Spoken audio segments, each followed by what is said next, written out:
Let's say hi to Lori the trucker. Lori. Hi. Hi, guys. How are you? Howdy. Hey, I hate to go back after such a great interview, and at the risk of an uncomfortable moment or a laughter break, I myself have been a rape victim. And Anthony... Oh, no. All right. All right. And Tapping out. Anthony hit on it. I hit on it? Sorry about that. I was drunk. It was a pinball machine and some friends. Oh, baby. No, actually, it has to do with victimization. And, and also another thing that you talk about, the self-loathing in our country, because I'm not going to live my life being the victim of something that really had absolutely nothing to do with me. Right. Yeah. But these women can't get over that. Well, I mean, look. And I have to tell you that it actually, for me to be able to hear a joke about it, it is such a surreal, ridiculous thing to have happen. Lori, are you comfortable at all without graphic detail, unless you want? Is there any way you can tell us briefly what happened to you and how? You want to hear a good rape story? Mine's great. How did it happen? Okay, I had taken a break from college. I was a nanny in Westchester County. How old were you? I was 19. And this was what year? This was in the early 90s. Early 90s, you're 19, okay. And you're a college girl. Yes. Okay. Well, I had taken a break from college, and I was a nanny in Bedford, New York, and I'm originally from the Midwest. You know, they like their nannies from either foreign countries or the Midwest for some reason. And I used to go into the city with some of the other nannies that worked out in Westchester County. And one day I wanted to go into the city. Nobody else could or wanted to, so I had gone in by myself. I had previously met some guys from the city through another nanny. Oh, boy. They hung out with this group of guys in the city, and we had gone, out dancing with them before, but I didn't really know them that well. Right. So I was in the city by myself. I happened to run into this group of guys, and they were like, well, we're going dancing. Do you want to go with? And I was like, sure. And they said, well, do you want to meet us there, or do you want to come with us? We have to go home and change. And I'm thinking, okay, I'm alone in the city, and it's getting dark. Do I stay by myself, or do I go with this group of guys that I at least am acquainted with? Boy, you must have had to go through some guilt about your decision-making for a while, eh? Well, yeah, I mean, obviously. Yeah. Well, here's the, what All it taught me? To trust my instincts, because I got on the train, and when I got off the train, I knew I was somewhere I shouldn't be. Yeah. There wasn't a white face anywhere. Were these black gentlemen? Yes. Oh, boy. And your wife? There wasn't a white face anywhere. Are you, and you're a white girl? Yeah. You're a white girl, and you went with three black guys to their place. Well, and it gets worse. Okay, so I get off the train, and my stomach is saying, get out of here, this isn't right. I get to their supposed apartment. It's an abandoned building. Uh-oh. All right, and you're looking around going, you need some furniture. Yeah, this doesn't no look right. electricity, cockroaches. Oh. Sad. But the one guy who I had talked to more than the other two, when we had gone out with the other nannies previously, he was like, he had put me in his bedroom, and he said he had to leave. So he said, stay here, don't open up the door. And I thought, okay, this might be all right. He's looking out for me, right? He's protecting me. Yeah. Oh, boy. They started coming. Well, there was one real bad aggressor. I think the rest were just, joining in for the fun of it. The rest. How many actually got you? 5. And then when it was all said and done, I was beat with a pipe. They stole my CD. I mean, they stole everything. Holy shit. Beat me. Oral sex, anal sex, one after the other. It lasted for hours.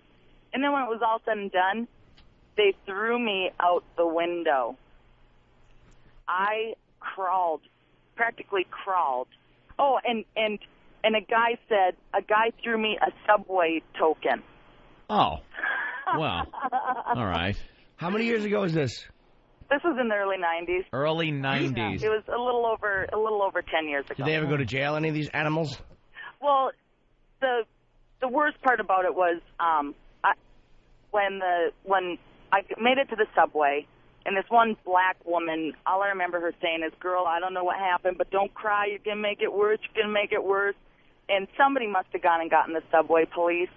And before I'd let them take me to the hospital, I made them, in the ambulance, I made them take me back by where it happened because I knew otherwise I would never find the place again. Yeah. And, because I really only knew from the turns I made to, from the subway. That's pretty good thinking. Yeah. And so I guess they had caught 3 of them right then that night. And I had gone back to New York to appear in front of the grand jury. And, and my family and friends, people are just so uncomfortable with it. And no shit. I'm like, I want to testify.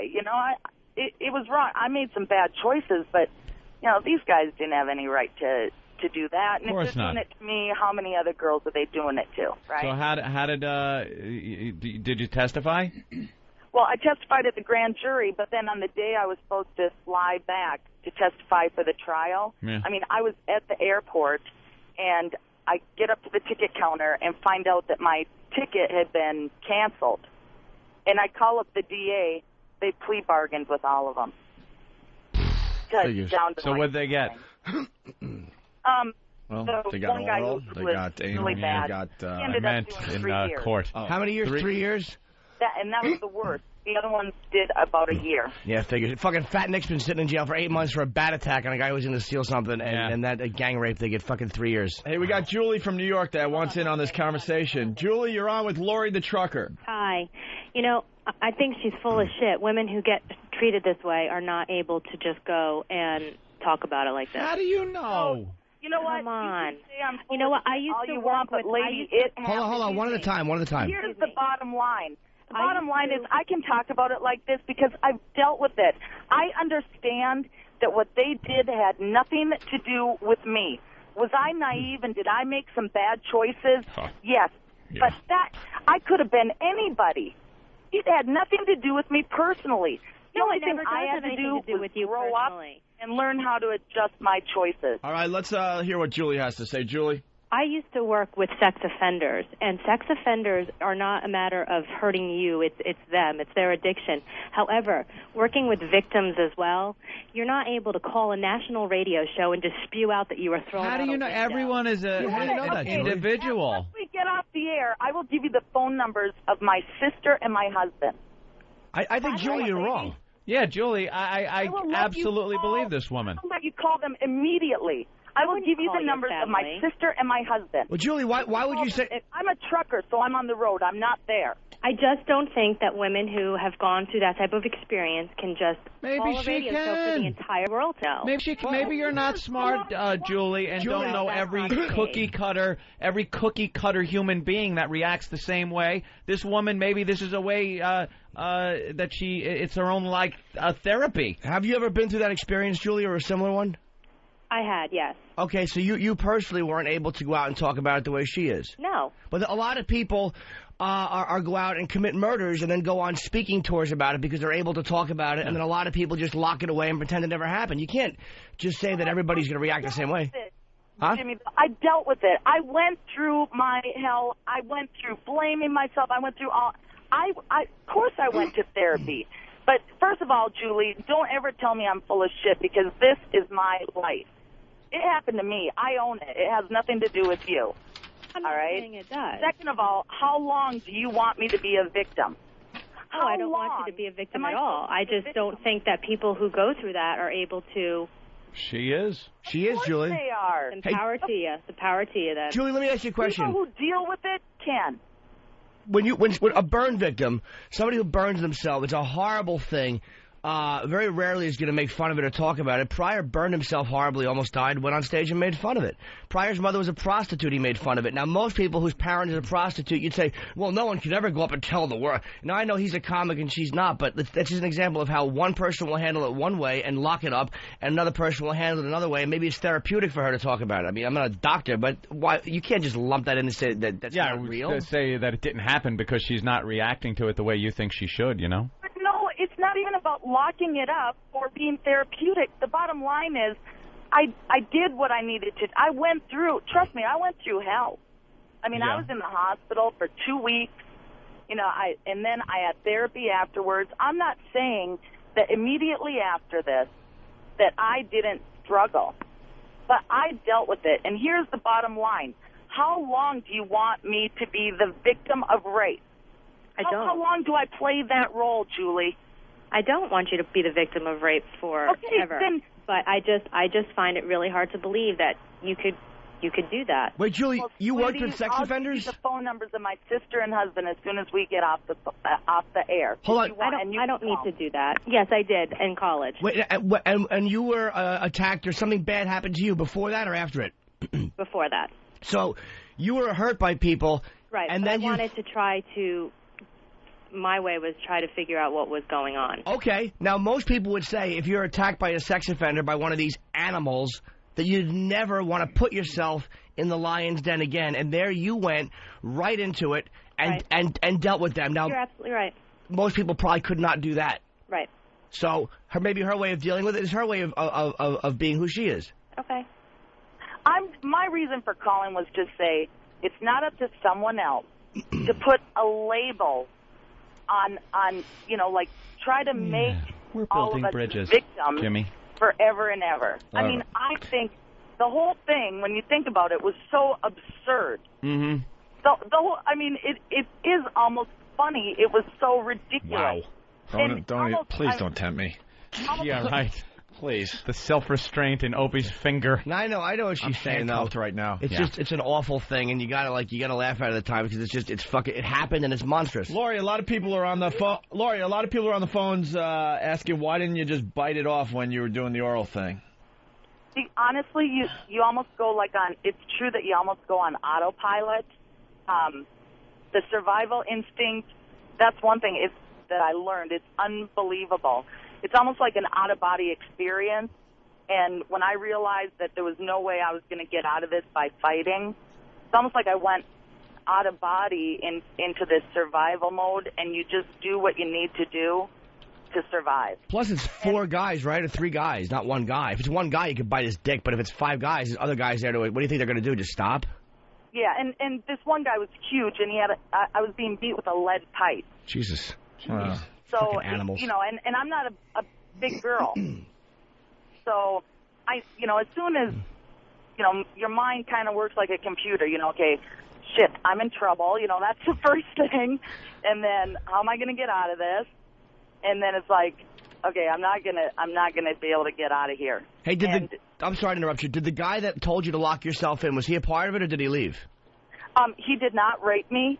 He left. So what I think happened was he had set me up for it to happen.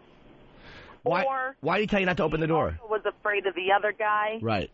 And just wasn't able to stand up. Yeah, they were probably like, hey, you know, this chick's ours. Don't get in the way. And he was like, all right, he tried to warn you. I'm out of here. Right. How does that make you feel these days about black people? What? How does it make you feel these days about black people? Has it affected you? Your racial, whatever I'm looking for? Racial, do you profile black guys when you see them? Like hello?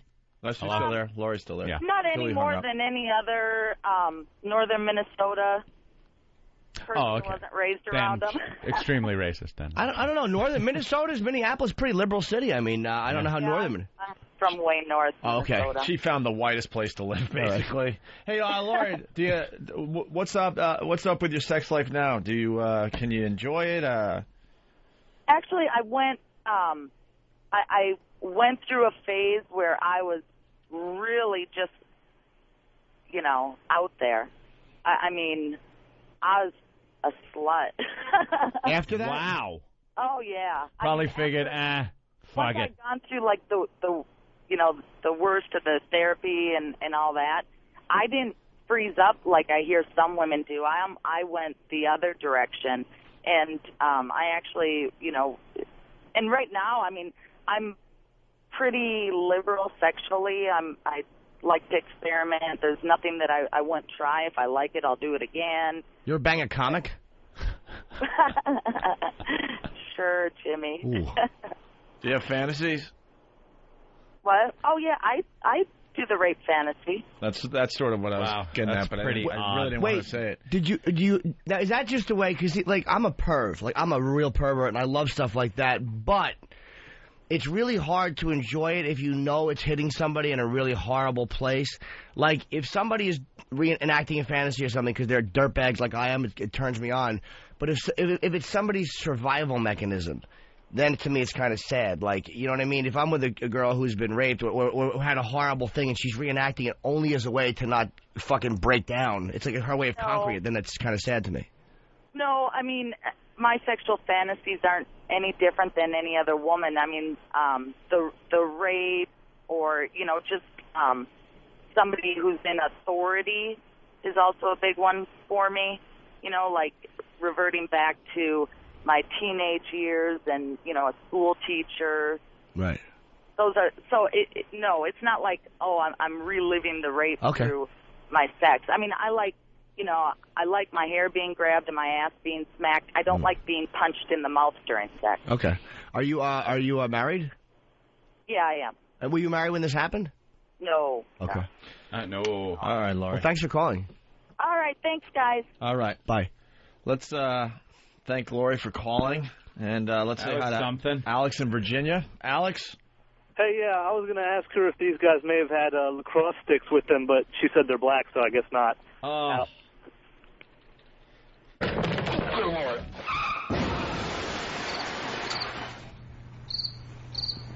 And he hung up. Goddamn pal talk. What's the matter, sweet angel? All the Arabs came in to jerk off to the story. Jesus, these Arabs will spank to anything. What the hell is going on with the Arabs in the pal talk They room? love jerking off. Of course they do. Can you say? Not that their culture's not freeing. You know, I mean, when you're seeing eyes until you're 18, and then you fucking see an elbow, you want to just fucking eat it. All right, let's go to Amy real fast. Amy? Hey, yeah, I just wanted to say that Julie woman is out of her damn mind. I was raped for a couple of years when I was a kid. I was really young, like started when I was like 11, and I'm at the point now. I'm going to be 21 actually on Monday, and I can talk about it and I can tell people what I went through, and you know, it doesn't. The Lori woman was exactly right when she said that, you know, you can't be a victim forever.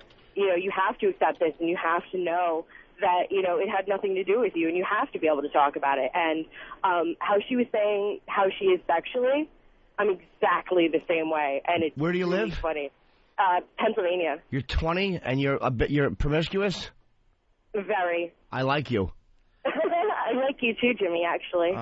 Jimmy's email address is... Yeah, don't. It's not important. Yellowtreats at AOL.com. Yeah. You don't need to write to me there. Yeah. But no, see, and Julie's not. Look, Julie, I have no problem with Julie. She can't believe that people would be that honest. And what's wrong with that? I just didn't like the way There's she didn't people believe out there Laurie. that have horrific things happen to them, and they're not going to call a freaking national talk show and talk about it openly. No, I don't think Julie was far-fetched with what she was saying. I didn't like the way she said, I don't believe Laurie. Like, that was the only problem I had with it. No, to call up and say that somebody's full of bullshit is totally not appropriate. You know, people handle things differently. What's your name, sweetheart? Amy. Amy, okay. Sorry. Yeah. If you don't agree with something, you know, you don't say, oh, you're full of bullshit. There's you know, there's ways of going about that, and that just wasn't cool, you know, and that's what pissed me off and made me call. Who was the person that did who did rotten shit? Was it a family member or a friend of the family? It was actually a guy who was close to my age who lived across the street from me. Oh, so it wasn't an adult. It was not that makes it any better, I guess, but... No, it wasn't. Actually, it makes it a little more twisted because you have to wonder what was going on in his life. Right. For him to do some sick shit like that. Now, does that you said you're kind of like she is, did that something that helped develop fantasies in a certain way, or is that like kind of push you completely away from that, like when you're being sexual? It's hard to say because it happened when I was so young, and I didn't really have any sexuality at all when it was happening.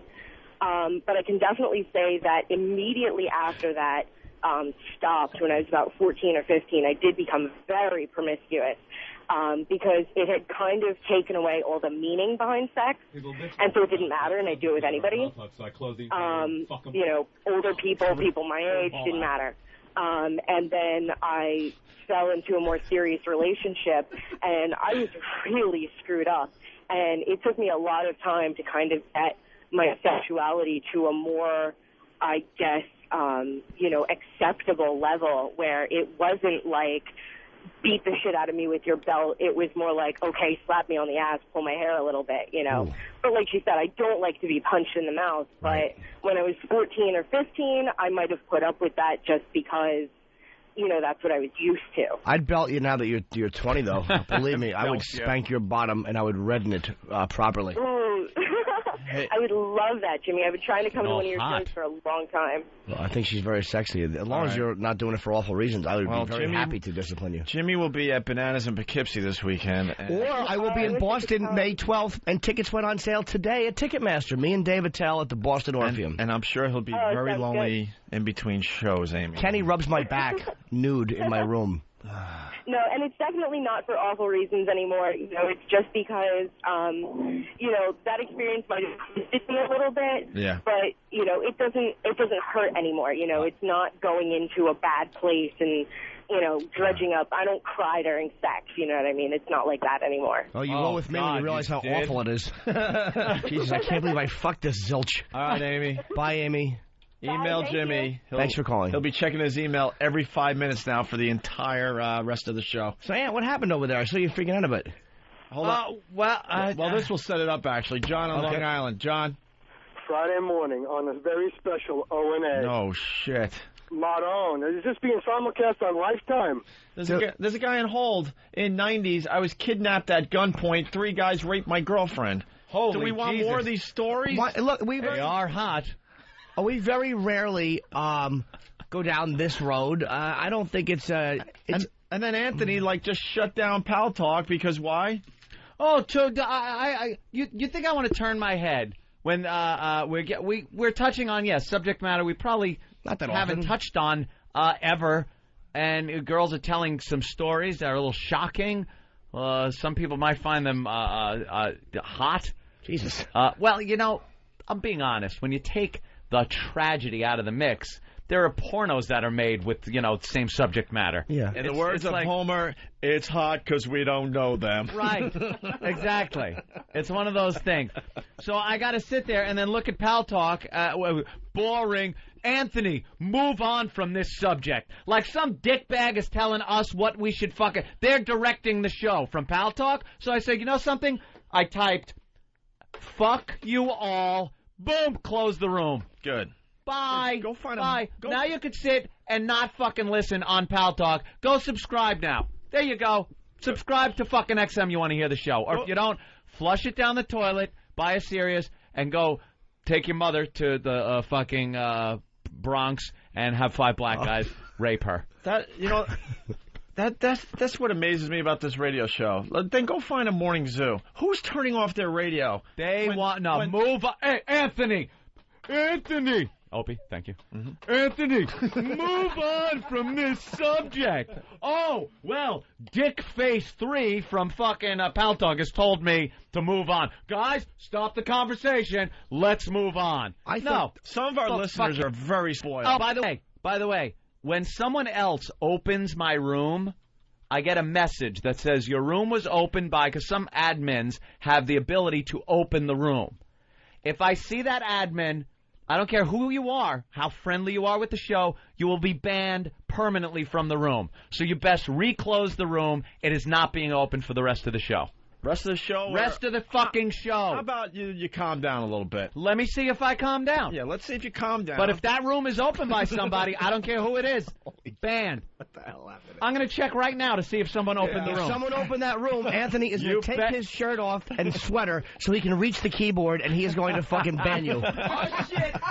You bet. Let me see. What happened to you, Anthony? I don't know. Look, he's going Very into that zone again. Look at that. No one opened it. Look at it. Look. Admin console, close room. Bye-bye, everybody again. Bye. Nope. Don't you open that fucking room. Here's the thing. And now let's clear up a thing. People are going to think, what, they can't be criticized? Exactly. Right.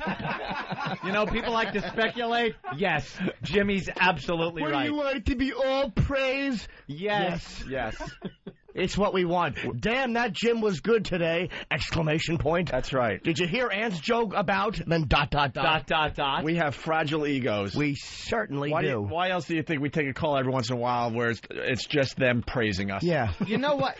That's just to build us up a little bit. Do you understand? We put the Pal Talk on so people can watch, join in, and enjoy the show. It doesn't make you the fucking producer of the show.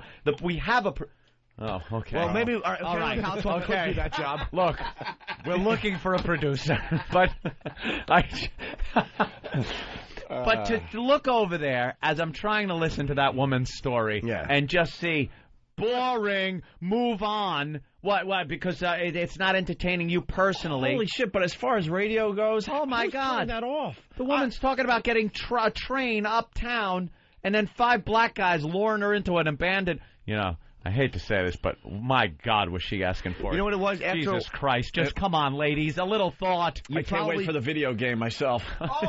You don't want to be San Andreas. You're taught that you're not supposed to be judgmental. You're taught that you're not supposed to be and she said her gut though did tell her. Right when she says that, all I'm thinking is how stupid. And you know, maybe this is awful of me. And I'm just thinking, oh my God, what woman is putting herself in this fucking situation? And she brought us right in. Who else wasn't on the train with her? Seriously. Yeah. I'm not even trying to make a joke. Like all of a sudden she's saying uh-oh, and she's on the train realizing. Now you're looking. She's looking around. There are days we know we stink where we deserve the, move on, try something new, be funny. But that's what I don't get. When it's like radio gold like that, no one's turning off the radio. Does it have to be a fucking dick joke or something? Or can't we just talk about a subject that pops up? What do you think? What do you think? This was on a prep sheet? Hey, take the rape call. Yeah, that was scheduled for this time. It's not the way this show works, assholes. And that's why we're great. That's right. Subjects come up, we roll with it. Easy come, easy go. And by the way, why would it be on the prep sheet? That would require prep.